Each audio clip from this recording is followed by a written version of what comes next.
Hi, I'm Shakisia, and I'll be talking to you all today about the Goldman Sachs Group Incorporated. Who is Goldman Sachs? Well, they are a huge investing company.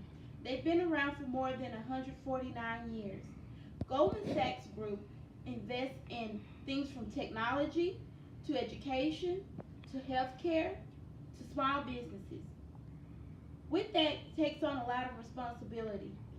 They have to do due diligence in choosing who they're investing in, and they have to find out why they are investing in what it is that they're putting their money towards. The Goldman Sachs Group has been focusing more on what's going on with the everyday American.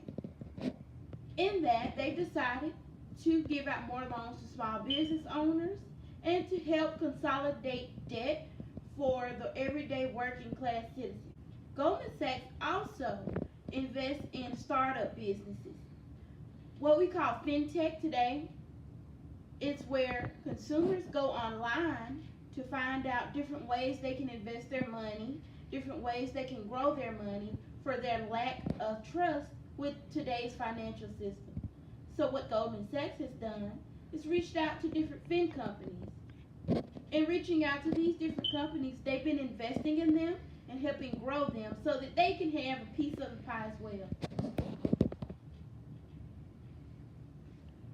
As you can imagine, working with money is very, very, very tricky.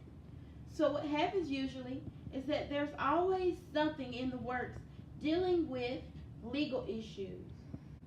Legal issues such as money laundering and fraud are big within the financial industry.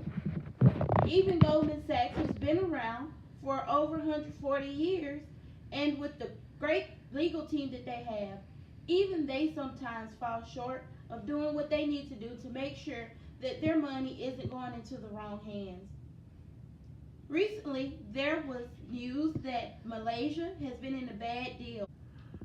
What is going on is that with the billions of dollars that Goldman Sachs has helped Malaysia raise, the country's officials have been dipping into that money, and even some employees, well, former employees now, from Goldman Sachs have been dipping into that money as well. On top of what Goldman Sachs earned for commission, there were some employees who were just too greedy, and they continuously stuck their hands in the pot, and now they've turned everything into a big turmoil.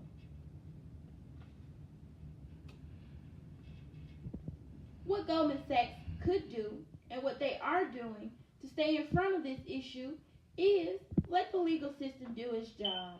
Be cooperative. I'm sure that this isn't the first time Goldman Sachs has seen legal issues regarding their monies that they're loaning out, and I'm sure this won't be the last one.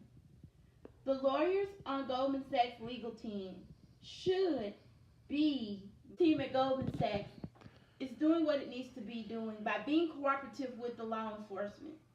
What is going on is that the law enforcement is going to provide an unbiased decision, and they're going to do their due diligence, and they're going to find out what was the root of the problem, where were the bad seeds, and they're going to pluck those bad seeds out, and then Goldman Sachs can go on. By the company being established in America, there are always new tax laws and bylaws that are being created. This means that Goldman Sachs has to abide by those laws. They have to pay their income taxes. If the taxes are raising, then the shareholders' profits are decreasing. This is because Goldman Sachs has to take money that they've been shelling out to shareholders or shelling out to investors, and they have to take that money to pay their fair share of taxes. Compliance is the major key here. If they do what they have to do as far as taxes are regarded, then the government will have no issues with the company. Thank you for your time today.